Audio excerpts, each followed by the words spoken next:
বিধানসভা নির্বাচনের দামামা বেজেছে রাজ্যে। শাসক বিরোধী সব পক্ষই নিজেদের দলের প্রার্থী নিয়ে প্রচারে নামছে। এর মধ্যে দলবদলের খেলা শুরু হয়েছে বিভিন্ন জায়গায়। ব্যারাকপুর লোকসভার অন্তর্গত নোয়াপাড়া বিধানসভার বিজেপির প্রার্থী করা হয়েছে অর্জুন সিংকে।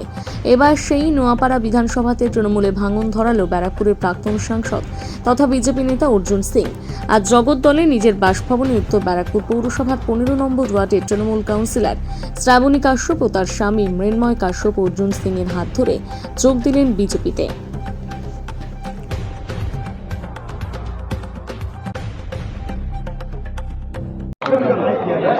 তৃণমূলের অনেক বড় বড় ভাঙন ধরাবো আমরা। তৃণমূল সঙ্গে কেউ নেই, মানুষ তো ভোটেই নেই।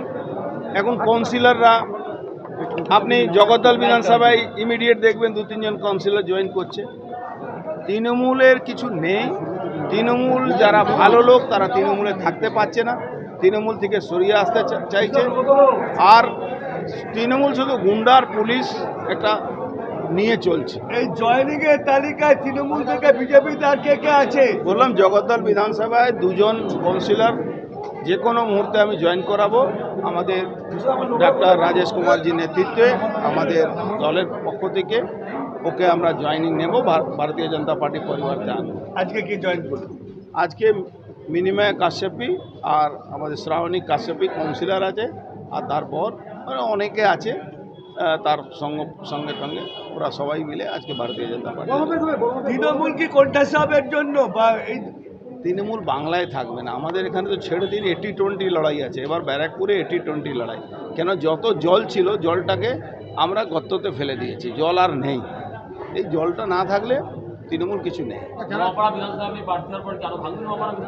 নোয়াপাড়াতে পুরো ভাঙন হয়ে গেছে। নোয়াপাড়া ভাঙন কিছু বাকি নেই। নোয়াপাড়ায় বিজেপি আর তৃণমূলের মধ্যে ডিফারেন্স 80-20 থাকবে। দেখুন, আপনারা দেখেছেন সিপিএম যেভাবে 0 হয়ে গেছিল, সেরকম তৃণমূলে 0 হবে। দিদি কেন এলেন?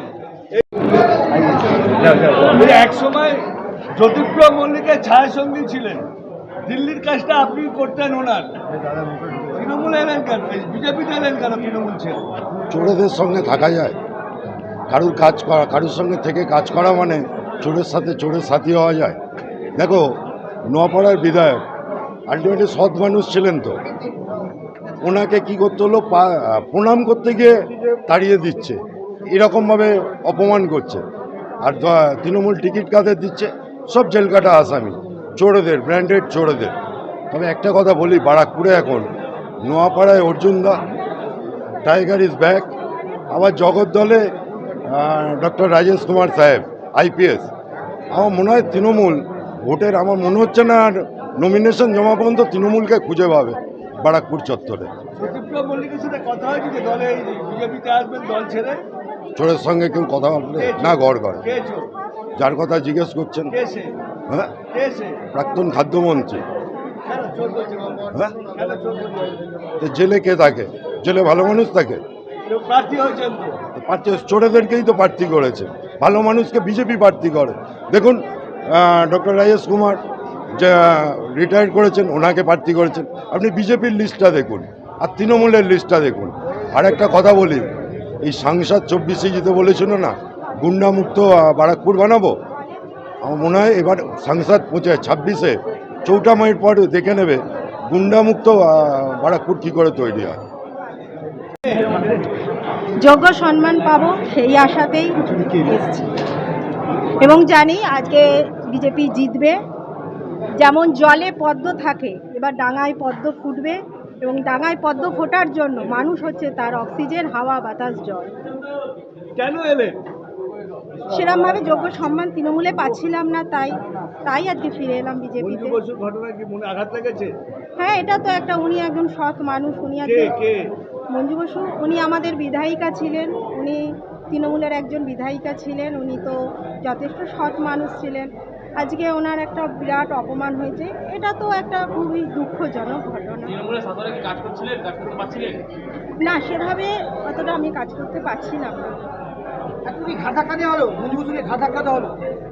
দেখুন, উনি আজকে অপমানিত হয়েছেন, আজকে ওনাকে কেন অপমান এভাবে করা হলো, একজন সৎ মানুষ ছিলেন তো, সেই জন্য জানি না উনি কী কারণে আজকে এভাবে অপমানিত হলেন। ভোটে কি করবেন? 100% দলের সাথে খাটবো, যে কোন দলের দল? লোকপাল, বিজেপি দলের সাথে খাটবো, ভারতীয় জনতা পার্টির সাথে খাটবো। যদি বাংলার পদ্ধতি এবার কি কাটা থাকবে প্রতিরোধ করবার জন্য? দেখুন, বাংলাতে এখন যে তৃণমূল সরকার চলছে, সেক্ষেত্রে মানুষ একটা বিরাট পরিবর্তন চাইছে, আর আগামী দিন এই বিজেপি সরকার এসেই পরিবর্তন করবেন। ঘরে ঘরে যেটা চাহিদা বেকারত্ব, এই বেকারত্বকে দূর করতে হবে। নানা মানুষ, আজকে অনেক মানুষ অভাবে আছে, সেই অভাবত্ব দূর করতে হবে। দুর্নীতি? দেখুন, সেটা তো একটা পয়েন্ট, সে তো রয়েছেই, সবাই জানে, সব মানুষই দেখছে, কিন্তু এছাড়া মানুষের যে অভাব আছে, বেকারত্ব জ্বালা আছে, এগুলো তো দূর করা এখন